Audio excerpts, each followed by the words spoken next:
So I think that creativity is something that I want to tap into with you, because it's like there's something there that you've always naturally unlocked, but so many people haven't because they're scared. And a lot of people, especially growing up, like in school, it's like most things are geared towards our left brain, which is like mathematics and things like that. And we have quenched the right brain, which is like, you know, creativity, art, and things like that. And so even if we're not good at art, maybe I'm not the best one creating art in the room, then I'm not good, so I'm not going to do that. I'm actually going to go do mathematics or sports and stuff like that. And so, or I'm not the best dancer, I'm not going to go on professionally to be this ballet person, so I'm not going to do it at all. That's what people, in my experience with just my own creative expression, but working with people, they just stop because they're not the best. Wow, or they're not sad. Encouraged to go on because I think our families don't know to do that. How healthy it is actually for us to do that. Or I'm not the best singer, I'm not Mariah Carey, so I shouldn't sing. So this is, I think that you're just naturally always doing it, and I just want you to acknowledge and know that. I've not really thought about it. Yeah, because thank you. It's something that is very, actually, unfortunately, very rare. But I think that you also are bringing that into the business side, which is helping all of us to do it even more. You know what I mean? Like you're like this, like putting out this hand for us in every way. That's so sweet. Thank you. It is really fun, and a poignant part of my job is that I get to remind people the joy in what they're doing. Like when I see them on a photo shoot set and then they see their photos, and it's just like, it's like it all floods back. Like the whole why of what they're doing is like, it's easy to disconnect with on a day-to-day. We get busy, we get stressed, we get bogged down, you know, maybe there's a hard couple months or whatever it is, and it's like, when they see the images and like we have so much fun together on the photo shoots and all that, it's like, it's so much more than just like creating an ad. It's like, it's really that deep rooted reminder of like, no, I mean, you need to be so proud of this. And you know, this is your why. It's your living, breathing why, and we get to celebrate it. So yeah, I mean, I appreciate that about the creative expression. You're right, it is something I don't think about. I think I'm just like more to me though. But have you been really supported your whole life through like your family with your expression? Because I'm thinking about it now. Like I think most people don't take risk or don't create because actually showing your creation, if it's not cheered on, it's extremely vulnerable, and you have to be super brave. So I feel like I'm seeing maybe how you were raised? I would say, I was predominantly raised by a single mom, and she was always, you know, honey, you can do anything you want, and you know, this and that. It was always a very championing environment of creative expression. I'm the younger of two siblings, and you know, I was always the one doing my sister's art projects, and like I was always, you know, I was the artsy one. She's like the bookworm and more the. But I was also always tutored in math and science and like struggled in those areas, you know, so it's like we can't have it all. But yeah, I think that is probably a big piece of it, is just like kind of coming back to that support system, and then like marrying someone who is more the left brain, and you know, shout out Mark, you know, and so it's like finding that perfect balance for me is like that allows me the space and the freedom to like. And then he loves it because you know, and he also is creative, and like he definitely has his own way and so it's like we have a lot of connection there on a deep kind of subtle level, but I'm the more obviously like outlandish extrovert, you know, really wildly creative. So again, having someone in my life that's really been at the core, championing that and supporting that and rooting me on. I mean, we all are insecure. We all can get insecure. Like, I mean, and a lot of creative expression is really vulnerable. I think also finding my co-creative director in Casey Yoshida from day one. I mean, he has been on board with me since I took it over in Volume 8, and we didn't even know each other that well. Like, I kind of took a big risk partnering with him. I'm like, I had this one friend who kept saying, like, you really need to talk to Casey about doing the photos. I'm like, okay, like, you're really selling this guy. Like, you know, I was like kind of getting resistant because she was like overselling it.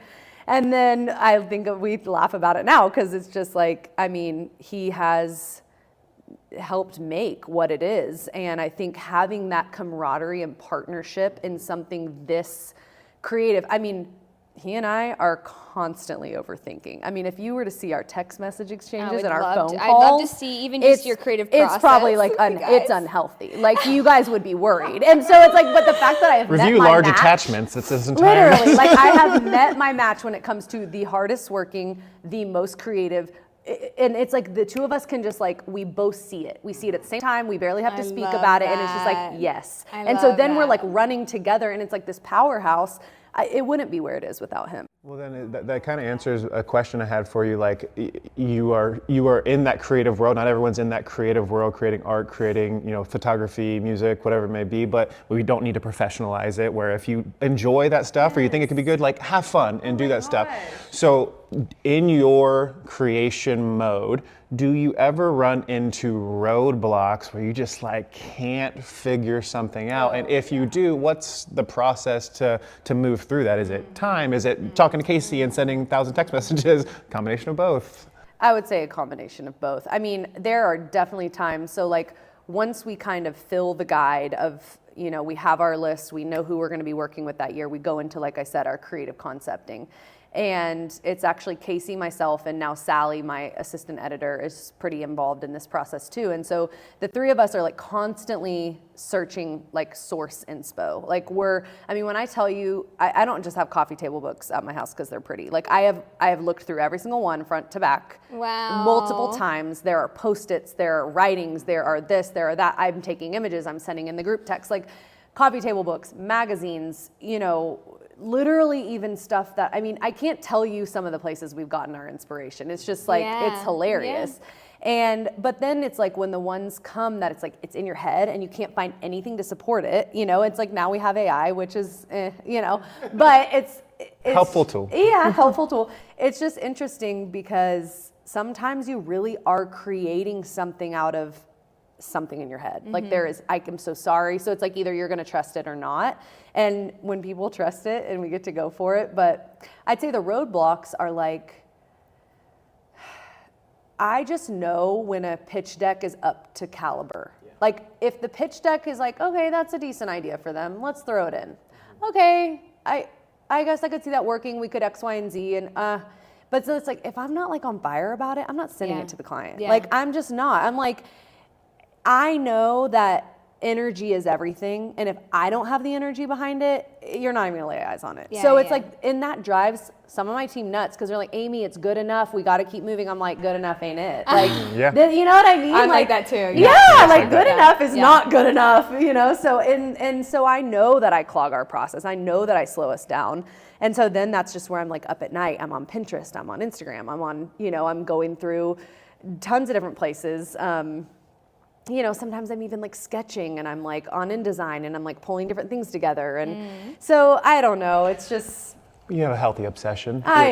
Which is different. You know, like if someone, you said clog the wheel or whatever you said, you're not clogging it. You have a certain standard that you want, and you're not doing anything. You're actively putting yourself in a situation for something to come through you, which is like what most people don't do. They have a fear or whatever it may be, and then they just kind of like push it to the side and don't look at it. You are actively doing that, and so if you actively take those actions, inspiration is going to eventually come because you're so determined to make it happen. You've probably never, sorry to interrupt, you've never heard it in this way, but I'll kind of share how I feel like when I'm like being creative for Rev, because I feel like this will really help your process too.